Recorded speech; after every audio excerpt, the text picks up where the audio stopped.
we are calling this the Early Learner Rapid City under the umbrella of Early Learner South Dakota.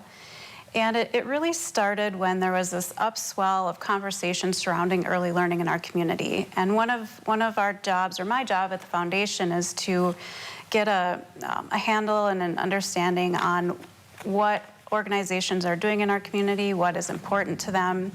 And so I reached out to those kind of the major players that we're talking about early learners, and that became the mayor's task force on this, coming from the National League of Cities, United Ways, Black Hills Reads Initiative, South Dakota Association for the Education of Young Children, and then of course ourselves.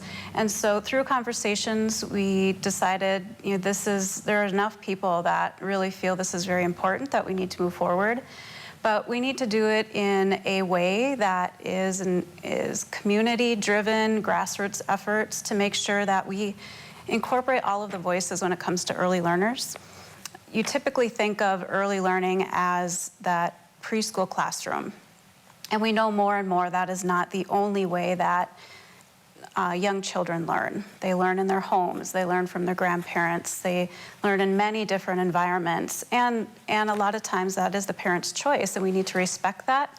But that also needs to, we also need to provide resources and the opportunities for them to do that. And so through this effort, we understand it's going to be long-term.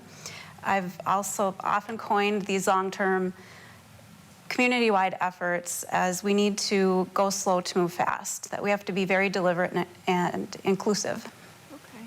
So when we talk about the initiative, I know part of the goal is to also change the narrative in the way, and you shared with me how sometimes that might even be the vocabulary that's used.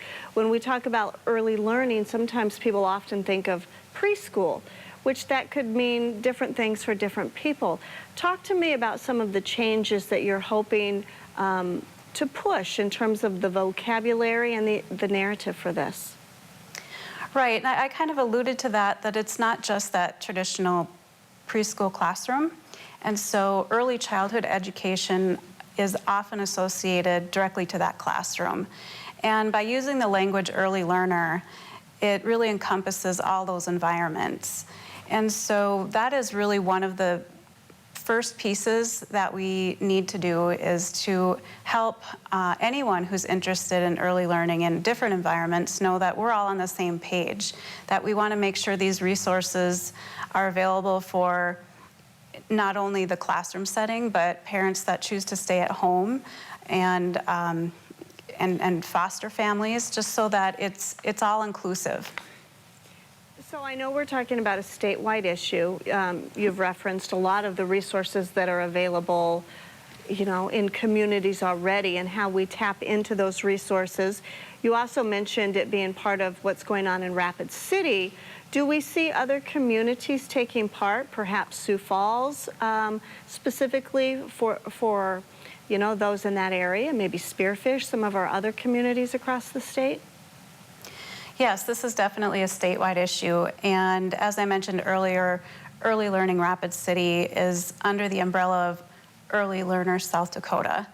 And we do envision this as becoming a community-driven effort, grassroots effort, that with the intention that we will roll in more and more communities.